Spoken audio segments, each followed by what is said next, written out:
আমরা ছুটে গেছি। পাখিগুলো ঠিং ঠিং করে আওয়াজ করছে। আমি ভাবছিল রানী, কিন্তু আমি রানী, আমি স্কুলের মেয়ে। ইউনিফর্ম পরে আসলে আমাকে এরমই দেখা, তো এরম না।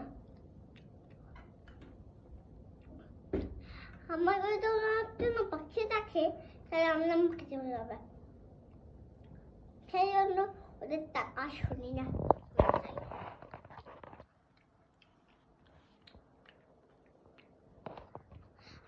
আমাকে যদি ম্যাম বন্দি করে নিস্তেজ করে দেয়,